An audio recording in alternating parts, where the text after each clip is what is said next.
Hey, welcome to season 4 of the For Evansville podcast. Woo! I'm Adrian. I'm here with Jonathan and Sarah. We'll introduce ourselves all in a minute, but we are starting a new series, a little mini series to kick off this season called the Liturgy of the Neighborhood. So liturgy meaning a formula for worship. What we're going to get into more of that in the context of a neighborhood. We'll unpack that in a minute. So today we're going to be talking about, we're going to ask God, what are you doing here? Maybe, what are you doing here? Or what are you doing here, God? And what happens when people involved in neighborhood revitalization get together? What's the impact of that? But first, let's share some neighborhood stories.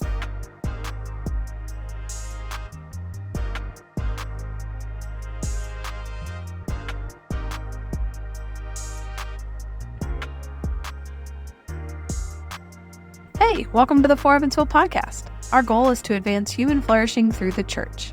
This podcast is a place to practice some of our core values like listening first and learning from everyone. We'll share stories to help you understand the needs and dreams of our city. We hope you'll be inspired to reimagine your faith as a catalyst for love, justice, and purpose in our city and your neighborhood. Don't just live in Evansville, be for Evansville. Stories of our neighborhoods? Yes. Also, I have to highlight, I didn't realize this when we were prepping, but season 4 of the For Evansville podcast feels very special. Yeah. Yeah. Like it's the golden episode, like for your season. golden birthday. Right. Oh, yeah, golden. Season FOR or season FOUR? Maybe season 4, episode 4 Ooh. of the For Evansville podcast. Let's make it That something. needs to be something special. something really special. Maybe we'll do it as like a live podcast where there's like a live audience. Yes. And let's record it on a golden record and send it to space. We'll record it out on the little sandbar. Oh, yeah. Next time that comes up, Yeah. we could do a live from the sandbar, season 4, episode 4 of the And For Evansville podcast. You see already why I'm not invited on many podcasts. I've already got us off track. But that's the way my brain Speaking works. of neighborhoods. Right. So, okay, let's just talk about growing up. Did you guys grow up in neighborhoods? I grew up out amongst the fields of southern Indiana. So we did have neighbors, but we didn't live in what felt like a neighborhood. It was like a rural area far away from most people and things. But we did have, like, I guess what you could describe as neighborhood friends who were other kids who lived close enough that you could ride your bike to visit each other. So Yeah.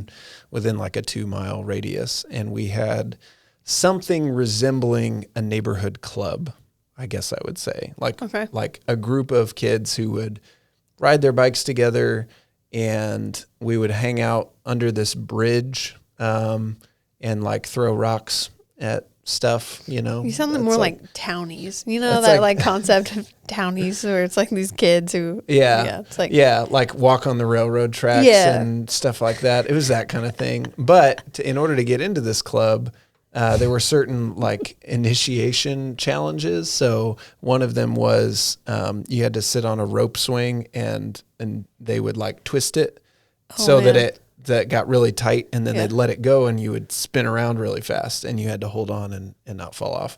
And then the other one is that you had to rollerblade down the Devil's Backbone. Sounds dangerous. Which was this big steep hill with lots of potholes in it. And so not ideal rollerblading environment, and if you made it to the bottom safely, you were in the club. Did you do it? Were you in the club? Yeah, made it. Do you think you could rollerblade down that spot right now? I don't know. It's Have you been back a long recently time. and been like, this hill's actually just like the tiniest thing? I think that whole road has been repaved. Man. So no more Devil's Backbone. But yeah, that was kind of my neighborhood experience. What about you guys? Were you in like what resembles more like a stereotypical neighborhood, or? Yeah, mine was definitely like when you watch the 90s movies of like kids trick-or-treating at Halloween. Like that was my neighborhood growing up. So I have all of those kind of stories. Gotcha. We were all pretty involved. I just remember being pretty involved in people's lives in our neighborhood. Like I had multiple keys to people's houses. Yeah. Like use my swimming pool whenever you want type Yeah. of thing, which, you know, you feel like kings and queens in the neighborhood when you have that. Like, Yeah. I have access to the pool Yeah. or whatever. Firework parties for the 4th of July, parades, you know, so it was pretty idyllic, I would say. That sounds really nice. Yeah. What about you, Sarah? Yeah, I grew up in a small town. I'm not originally from Evansville, but I've been here 22 years, so it's home.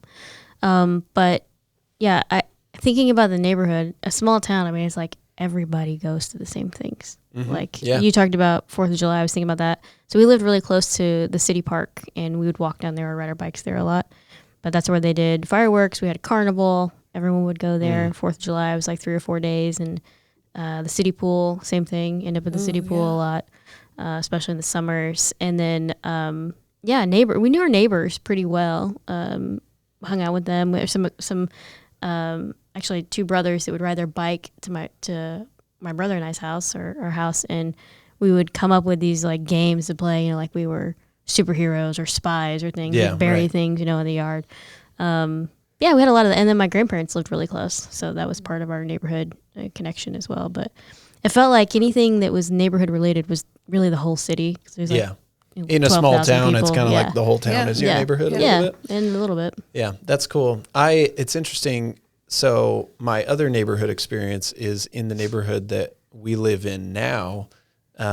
Right before the pandemic, we got together with a few other neighbors and started a neighborhood association, kind of like relaunched a neighborhood association, because there was one there before that had kind of fizzled out. And so we relaunched it and renamed it and started the Van Park Neighbors Neighborhood Association. And I think what we've tried to cultivate there is a lot of that experience that you're describing of like we want to have events and spaces where neighbors can get together and know one another and have shared experiences. And so we've hosted like events in the park and things like that. And it's interesting to try to cultivate those experiences. And I've wondered, like, those things didn't seem to happen just organically or naturally in our neighborhood. We had to be intentional about creating those opportunities to connect. Yeah. And it made me wonder, like, are those idyllic neighborhood experiences, did those happen organically in the past and now they don't happen because our like culture has shifted a little bit to be more individualistic or less rooted in our neighborhood or something? You live on a fairly busy street. That's true. And don't you think that probably has a lot to do with it? Yeah, if you go back further into the neighborhood, do you think that that's different? Maybe. Because I would say ours is a little bit more like the idyllic. It's not like the other neighborhood I was in was more enclosed. Like it wasn't like a gated community or anything like that, but it was. But you didn't get as much like traffic driving through and that kind of thing. So it was. I mean, even today, you drive in that neighborhood and everyone's out walking and all that. It just lends itself more to that. Yeah. Whereas now I live in kind of a more open neighborhood as well.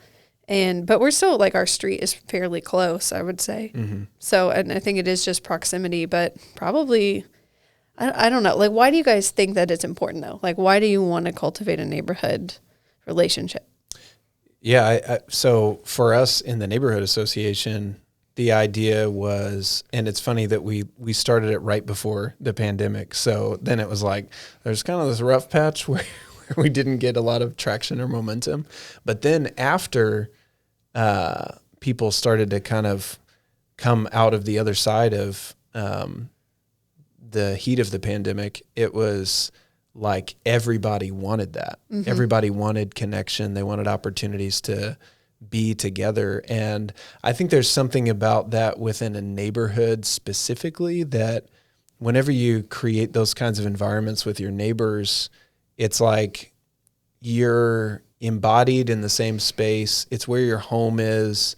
And it's just a much better way of living to be connected to the people who live close to me, to actually know them and to do life with them. And there's something really unique about that kind of community that is different from other types of deep community that you can have where you have to drive to be there. And actually, I was thinking about this whenever we were preparing for this podcast episode, is a lot of my deep community growing up, because we lived out in the country, a lot of those deep relationships between our family and other families happened at church. But our church wasn't rooted in a particular neighborhood. It was like people from all over town and all over the county would drive to be there and to participate. And so that's like a different kind of community than living in the same place with somebody and having community there. That's really interesting because it's organized around place and where you live and where you've set up roots. And there's more likelihood probably that you're going to encounter people who are different from you in that environment. And like you also have more opportunity for just organic interactions, like especially if you have like a neighborhood coffee shop or a neighborhood park where it's like you might just bump into somebody, and rather than those people being a stranger, they can be a friend and somebody that's like, oh, my life is a little bit better because my likelihood of bumping into friends is higher, you know. Yeah. So I want to unpack these like rituals, like you started getting into that. There's like rituals that we do of every Tuesday we have to take out the trash in our neighborhood. You know, like every morning you kind of learn everyone's rituals and when they go to work. I know it makes me feel like a creep saying this now, but I'm like, oh, I know when my neighbor goes to work out at a certain time and then he comes back home and then they come home at lunch to let out their dog and then they come back again at the certain time because we're always like kind of on the same schedule but for different reasons. Or, oh, this person doesn't ever come outside except to work in their yard. And like you kind of learn everybody's rhythms. And why I think that we can tie that to liturgy is that liturgies are a faith-based rhythms where it's like a formation. Right. And so, like it or not, we are being formed by our rituals in everyday life. And so if we think about that our neighborhood is in a way liturgical, like how can we marry those two things together of how can I bring my faith and almost practice a faith-based liturgy while going through a like secular liturgy with my neighbors? Yeah. What a great question, especially for a religion that emphasizes loving your neighbors. You know? Like exactly. That seems like a pretty natural fit. And one of the things that came to mind as you were talking about that is I've heard you talk about, I don't know if this would fit in that category of liturgy or ritual because it's not routine, it's more circumstantial. But I remember a story that you told about when we had a really bad storm. It was like a year and a half, maybe 2 years ago. There was a really bad storm and you talked about how all your neighbors sort of like came out and like checked on each other and then began the work of like cleaning up and repairing the damage together. And it just kind of happened organically. It wasn't like somebody organized it, but it seemed like that was both evidence of some kind of formation that had happened, relationships that had been formed. And it was like, there was almost like a ritual or a just understood practice that was triggered by this circumstantial event. It wasn't like every month we come out and clean up trees, but when this thing happens, we have kind of a response that's baked into our community for how we do that. And I think there's something liturgical about that too, that's more similar to like when there's a funeral or a wedding. We have certain ways of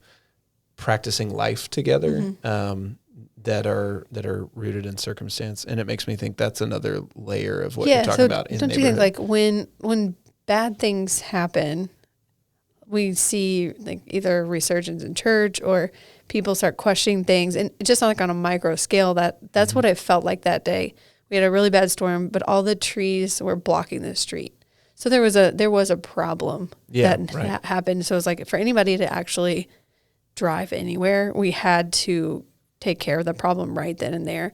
So it was like we all came out, we're like, what do we do? Yeah. So then it was like, oh, well, let's let's like, I have a chainsaw. Okay, I have rakes. Like I'll go, Yeah. and it was like this working of together. But the neighbors that didn't know each other yet, they got to know each other. And Yeah. it was, even though it was a terrible storm, it was like a really beautiful rebuilding of something, or even the start of building something. And I think that can have very spiritual implications too. Yeah. And I think it's important to differentiate like the difference between a liturgy and just doing something. Yeah. I think part of that is a liturgy is like something we do together that brings us closer to each other. In a religious context, brings us closer to God, but it also forms us, right? Like that's kind of the key piece of a liturgy is that it's shaping who I am, and I'm participating in this activity in order to be shaped. And so I really like that idea of thinking about some of those neighborhood practices as how do those things bring us closer together, and how do they shape us? And then for followers of Jesus in that context, how can I engage in those activities in a way that does serve as an expression of my faith and bring me closer to God as well.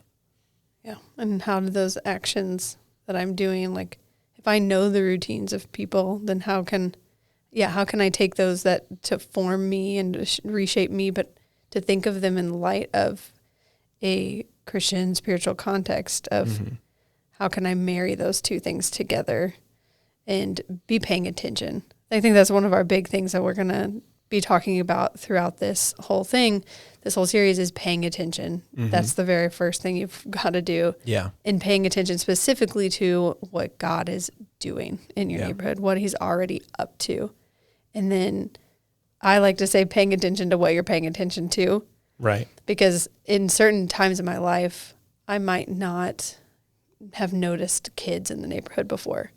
I might have noticed like, who are the young couples, or, like who are the people most like me. But now that I have children, I'm paying attention to the kids. Like, can those kids be playmates? Like, what school do they go to? And I'm asking those questions. I'm like, I'm paying attention to that for a reason, because that's the stage of life I'm in, and that's what I can probably speak into. And that's kind of trying to practice this in my own life. It's like, okay, so how can I get to know those kids? How can I get to know their families? How can I make those connections so that I can just pour into their lives, you know? So that's what I think is important to ask myself, like, what am I paying attention to? Maybe you're in a different stage of life of who are the elderly people, because maybe you're thinking about your mom living in her own neighborhood, or whatever it is, or it's like God's put something on your heart to pay attention to, that he wants you to help form in that neighborhood. Yeah. Yeah, I think another just important aspect of that to acknowledge is like, we're shaped by the places that we live, whether we're shaped by them on purpose or not. Like that's part of the human experience is like where we live is pretty impactful and important to who we are and who we're becoming. And that's like an important layer of this conversation about neighborhoods and why they matter, and why people who care about the flourishing of their city should care about the neighborhoods in their city and the ways that people live in those neighborhoods. So, Sarah, what do you think? Silence for a moment. Yeah. Well, so you live in an apartment complex right now. So what's your kind of neighborhood like? Yeah, it's interesting because people don't stay that long, right? Too. So that's something that I've always thought about is, you get to know a few people and they move out in a year or 2 years, or, whatever the situation is.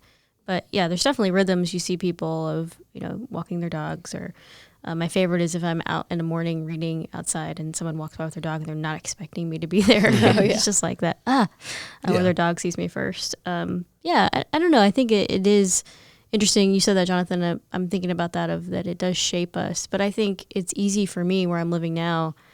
I can hide pretty easily because there's a lot of people. I don't have to be real connected, but I want to be. The first people I met when I moved in there was an older couple who lived right across the street from me, and they invited me over for a Bible study. They didn't know anything about me. They didn't know that I was someone who attended church and followed Jesus and, was interested in something like that. And I was like, sure, I'd love to come. And it was something a little bit different, but it was fun. And they moved a few years later, but I run into them every once in a while. And it's very fun to remember that they took the opportunity to invite someone, single, newly living in this space, and that was a big deal. And I think that helps thinking through, like, who can we be for, who are the people that we can be that for in the spaces when they move in.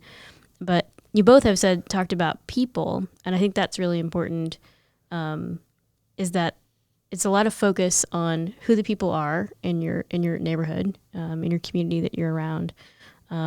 What assets kind of are they bringing to that space already, and how do we learn what those are so that we can make it a better place for all of us where we're at. And I think, Jonathan, you're talking about your neighborhood. What's it called?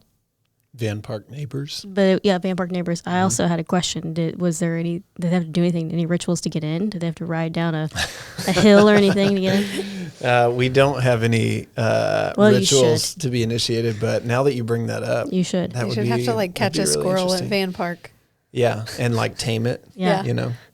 But I was thinking, you guys do an event every year, and I come to that. I don't live there, but it's something that the neighbors come together and say, let's put something together for our neighborhood, but other people take part in celebrating that as well. I think that's really valuable and important to see that there's this refreshing perspective of taking the big into the small, right? Yeah, right. And then other people can take part in the beauty that's being created by people who are connecting together. Yeah.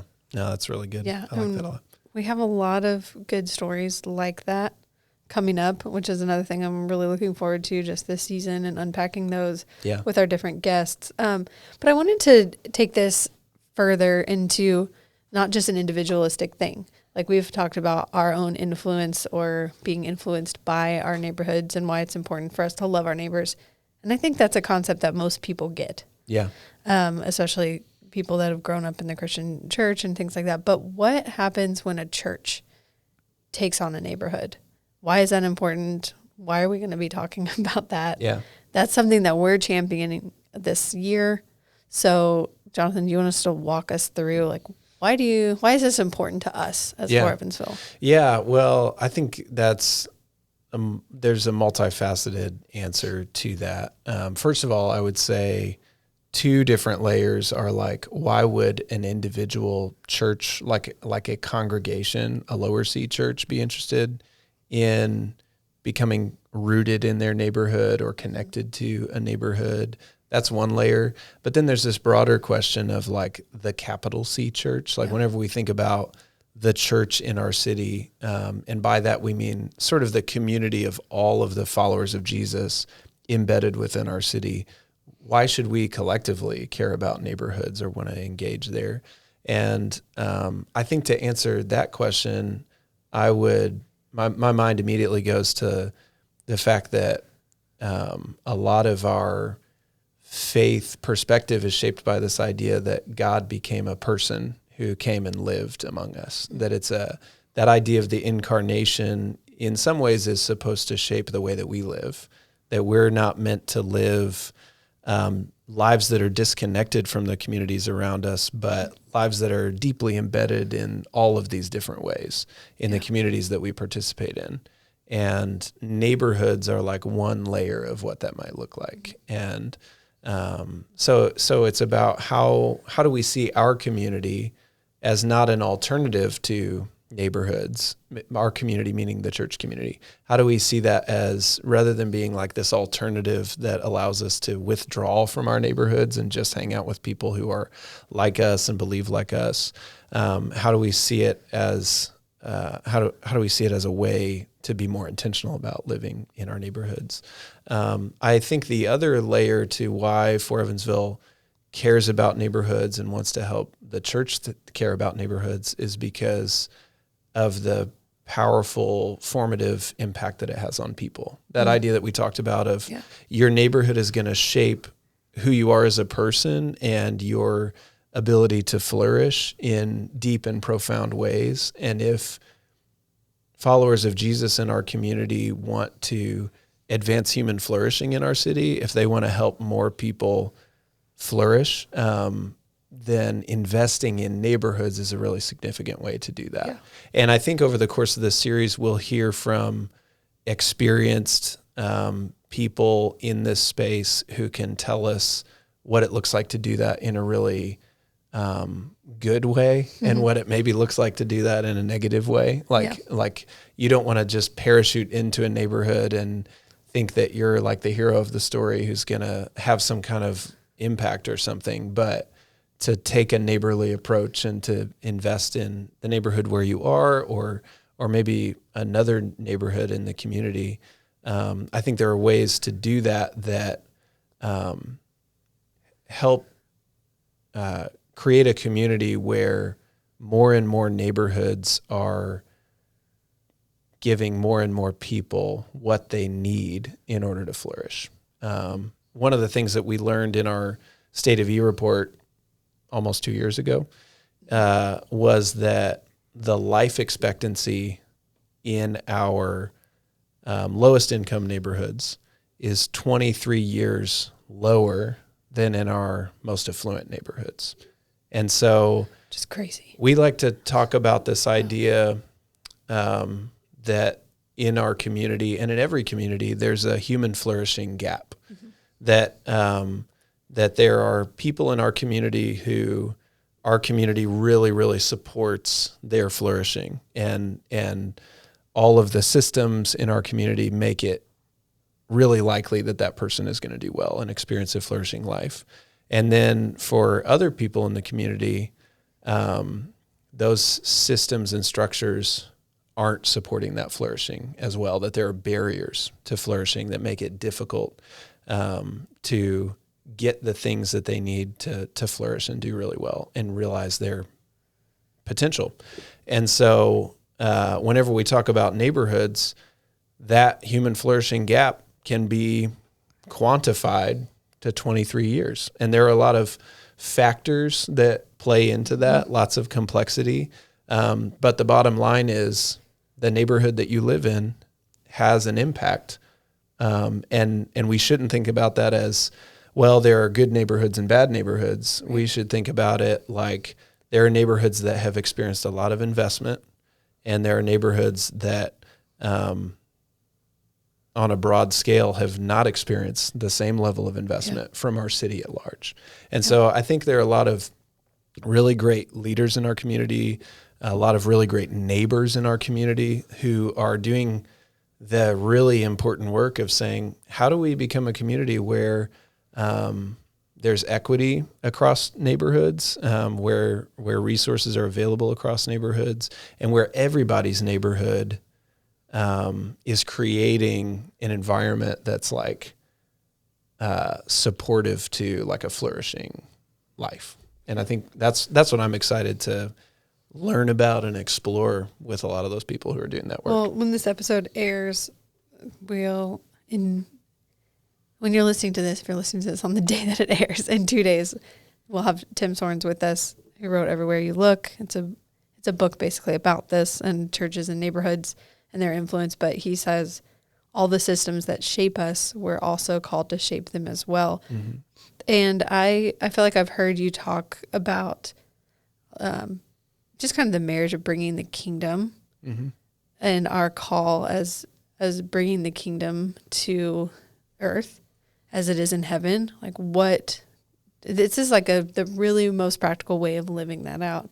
And if churches are going to do that, like we say that in that prayer all the time, like your kingdom come on earth as it is in heaven. And so what is that?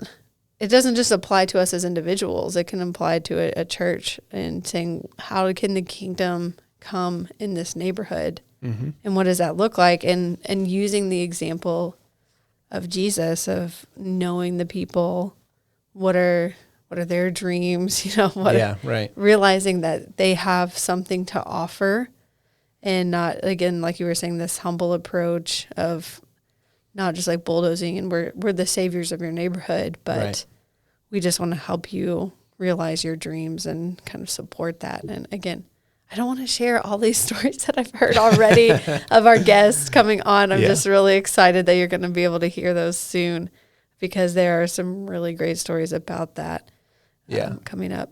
Yeah, and whenever I think about that language that we often use in the church world of God's kingdom, I think about the way that Jesus talked about that concept. He talked about his ministry as like an announcement that the kingdom of heaven was at hand, was the language that he would use, and that means like within reach, like you could reach out and touch it. And so I think my language has kind of grown over the years of how I would talk about that in my own life or in the context of ministry stuff that I've been a part of. I'm much less likely to use the language of building God's kingdom or even advancing God's kingdom, and much more likely to use language of like uncovering God's kingdom or revealing God's kingdom. It's this idea that like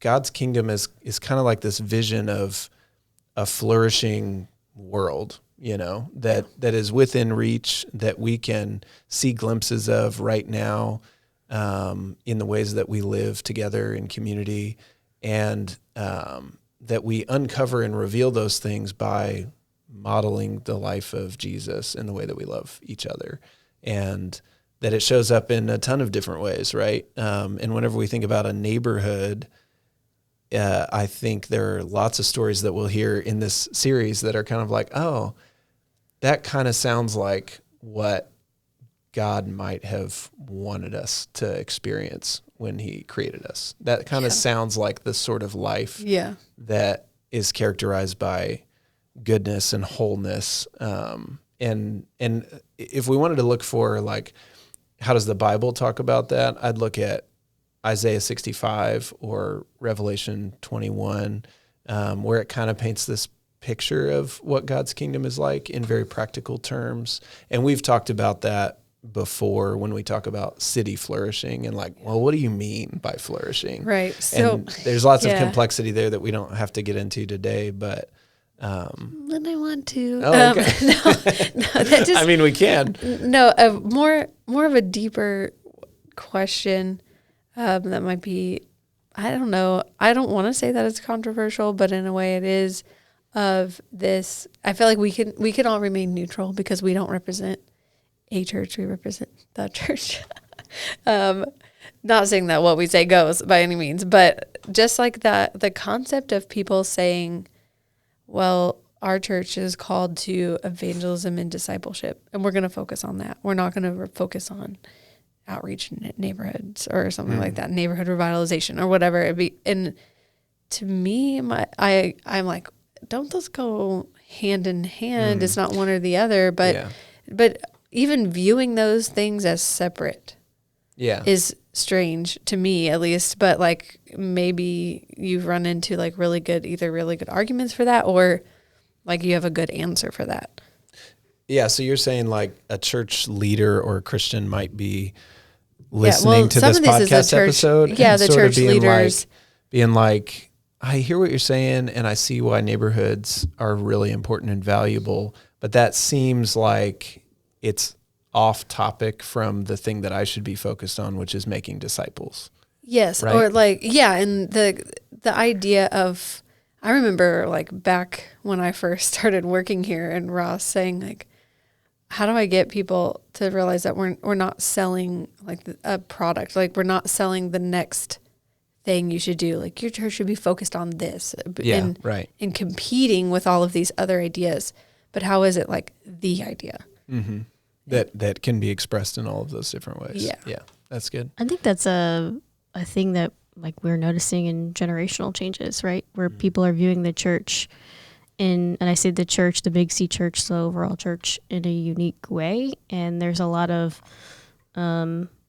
maybe discontentment is a word that maybe you're hearing people. And what feels fresh and exciting is when you explain what we're talking about in this series to people, it's like it is the church being played out in actionable real life experiences, not just in a space once a week. And I think that's what's exciting when people hear these things, because you get to know a real person who has a real experience and an opportunity to learn how what they're doing in their neighborhood is uncovering God's kingdom. Yeah. And I think that so often we don't view that as uncovering God's kingdom. We see it as a service or something that we've done for people, and it's not it. God's kingdom is now and also not yet. And I think that we have to remember that when we're thinking about being a part of especially these neighborhoods that have been pushed into the margins, been pushed out to the edges of our city, and that they're filled with people.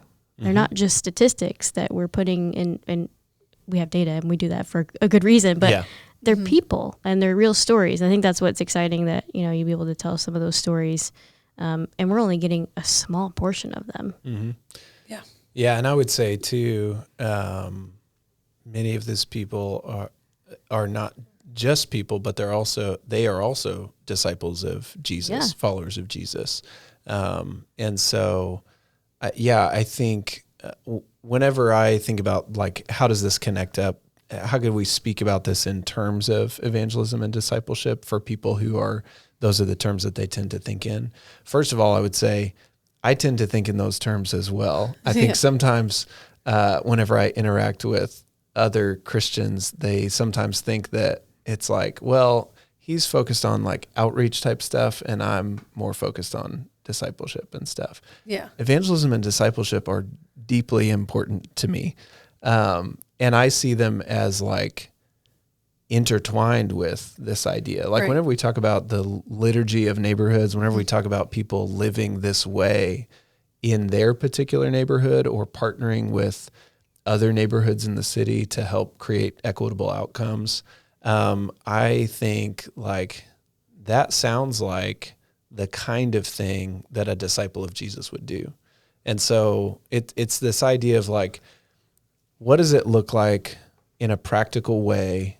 I think we need to reimagine what we mean when we say evangelism and what we mean when we say discipleship. Yeah. Because often what we picture is I'm going to go out into a public space and have conversations with strangers about where they're going to go when they die. Right. Or just about matters of faith in general. Are you a good person?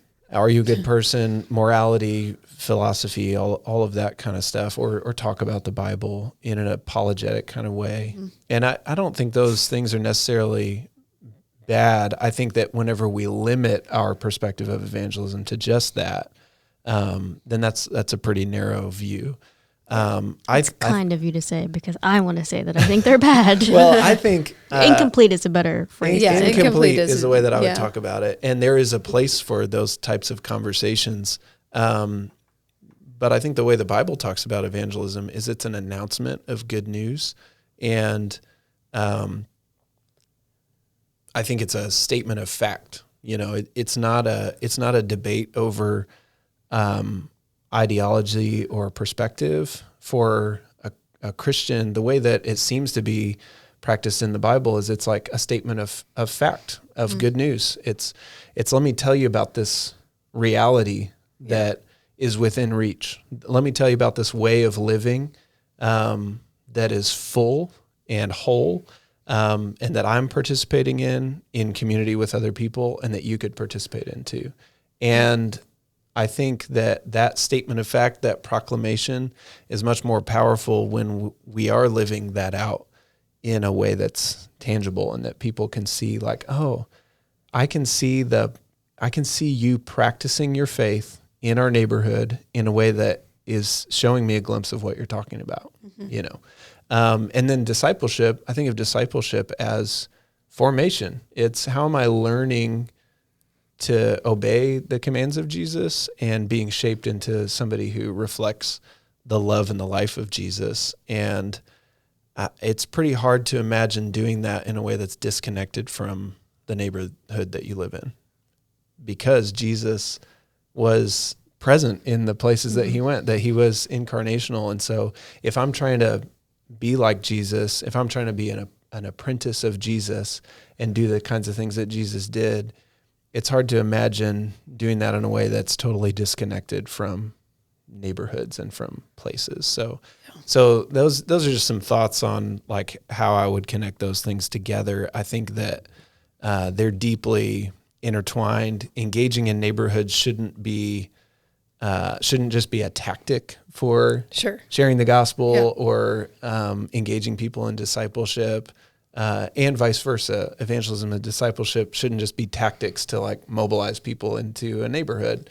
I think they're just intertwined ways of living and being that hopefully produce life and flourishing and are teaching people to be better neighbors in their neighborhood. I do think we have to acknowledge that we have to, again, be paying attention to what the Lord is doing.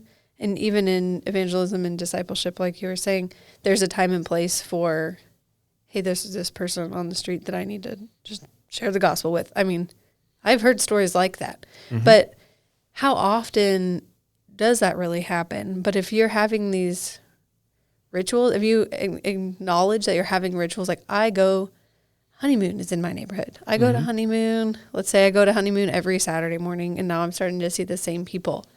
Like, I think I have a responsibility now to learn those people's names and learn their story. And so I may not see them.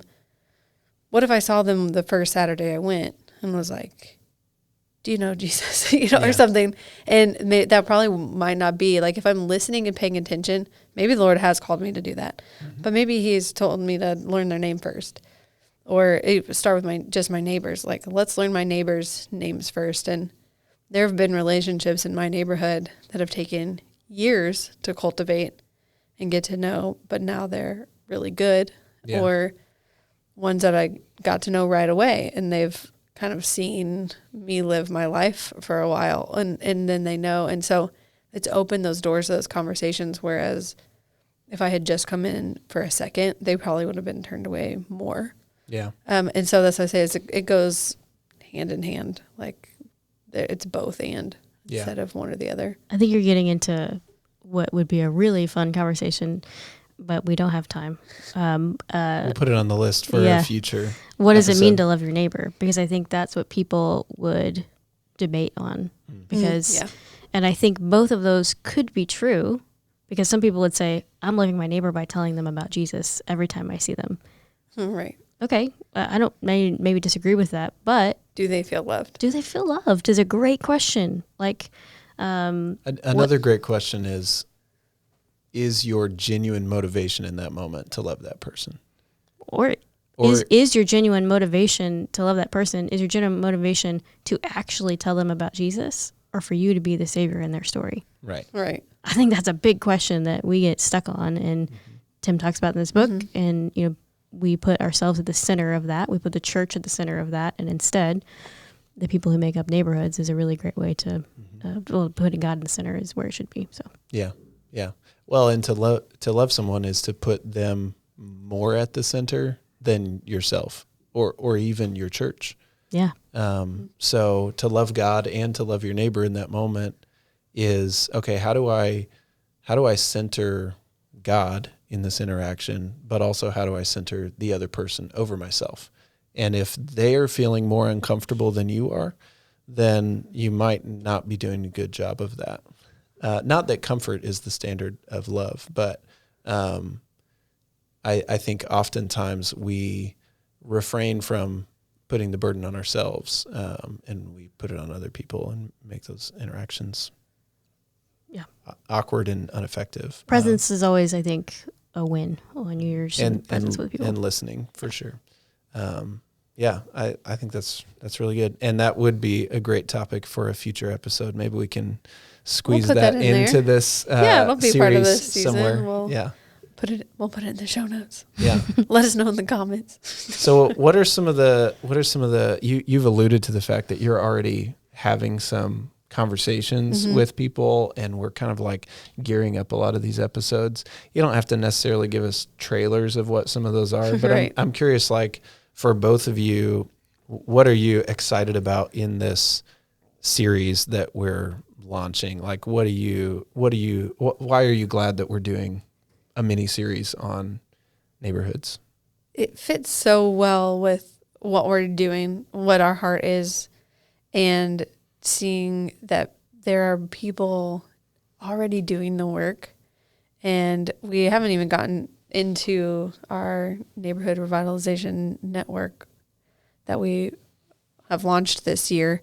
And that's bringing those people together that work in those neighborhoods, but just hearing those individual stories of those either organizations or specifically in this series, churches that have been doing the work for a couple of years or a lot of years, in Evansville, and just seeing the growth and transformation of people. But what I've been most encouraged by, that I'm excited for you guys to hear, is that humble approach we've been talking about, and saying the people in these neighborhoods aren't inaccessible. They have dreams and they have hopes, and how can I make their life flourish by these, and realizing those and giving them like a sense of purpose back, and just the impact that's had on the neighborhood as a whole. Yeah, and I would add to that too. I think one of the things that I'm excited about related to that humble approach is I want to see more and more people have the realization that I think I've had gradually over time, which is that embracing people who are different from me and in different circumstances, building relationships with neighbors outside of my neighborhood, has added tremendous value to my life. And I've had so much to learn from residents who are in neighborhoods that are disinvested, and that are like they're pursuing their passions and dreams and purpose in that context, making their neighborhood better, coming together as neighbors in a way that like our neighborhood doesn't know how to do that. And we don't know how to love each other and care for each other the way that a lot of residents in lower income neighborhoods know how to do. Yes. And it's like, as a follower of Jesus, I think I've had the posture before of like going into a neighborhood to be of service and having a genuine sense of humility behind that, of like, I really want to serve. But there's then like a deeper humility that I grew into, which was like, oh, actually, like maybe people don't really need my help. You know, they just need a friend, community, or something. Or maybe I do. Yeah. Maybe you know Exactly. Maybe actually some of what God wants to do in the neighborhood is right here between my own shoulders, you know, and that the relationships that I might find myself in, that I may have gone into this relationship thinking that I had a lot of value to add, and actually I had a lot of learning to do and a lot of growing to do, and that it's helped me see like actually a lot of what happens in the equity conversation is not how do I empower this other person. It's how do we together as a community grow and change into the kind of community where everybody's dignity and value is equally acknowledged. You know. Yeah. That's good.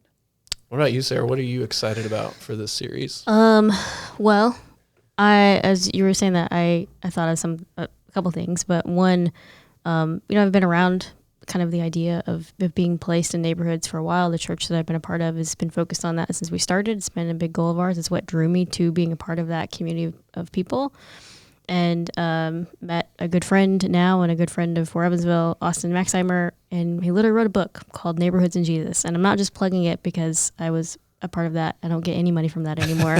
Our professional relationship has ended. But when I was reading the book, it's a lot of what you're going to be hearing from some of these same people because they work with Austin and a lot of the work that they're doing. We'll have Austin on here too to talk about it.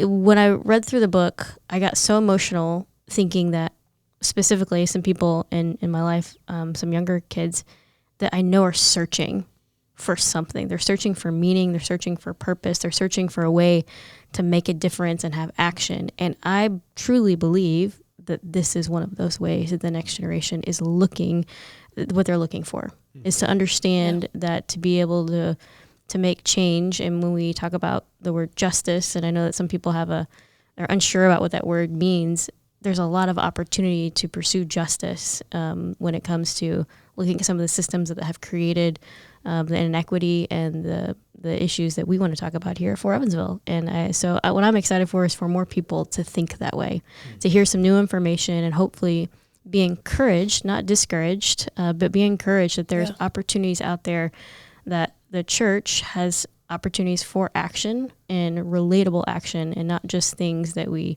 talk about, but things that are actually happening and are being done. And there's people leading in that right here in Evansville. Yeah. So if you're a church leader in a church, attend a church, that is one of the things you can look forward to, is just churches are going to be sharing how they did it, how they even got started. Some newer churches, but some churches have been doing it a long time.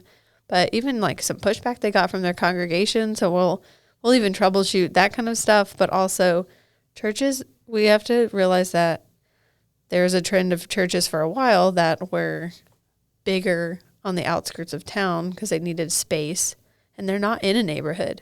So if you find yourself in one of those churches and saying, well, I don't have a neighborhood to really connect to, what do I do? We're going to have somebody on here to talk about that as well. And we're going to get some individual stories up here. And yeah, I'm just looking forward to it. We're excited. I hope you go along the journey with us. Let us know, though, for real, in the comments, if there's a topic you want us to cover. Any questions you have, we'll definitely address those in the upcoming episodes. Mm-hmm. One more thing. Oh, yeah. Adrian. I have another one more thing. Oh, well, let's just keep going. Adrian, welcome back. This is your first episode back. It's a big deal. I mean, it's all of our first episodes back. And we did a couple, I think, while you were out. Oh, okay. Well, you didn't listen to them? We talked about you on them. Oh, I need to go listen to them. No, I was on maternity leave. I had no brain space or time. Yeah, we've got to enjoy having you back for several weeks now, but our audience has not. So that's okay. Yeah, well, it's good to exciting. Be back. I love it. Yeah. The other thing I was going to mention is, in addition to hearing those great stories on the podcast and on social media, we'll also be sharing opportunities for, if you're not connected to neighborhood work and you would like to be, a lot of people who are doing that work, they're very intentional about helping other people get plugged in. And that's a big part of what we want to accomplish through the Neighborhood Revitalization Network, is making clear pathways for folks in our community who want to become more deeply invested in neighborhoods, want to come alongside residents who live there and are leading that work, as well as the organizations that are working closely with those residents. We want to help make sense of, how can I get engaged in those kinds of things? And so you'll hear more about that on this podcast and on social media, or if you're subscribed to our email list and have checked that box that says you want to know about neighborhood revitalization stuff. Yep. Thanks for listening, guys.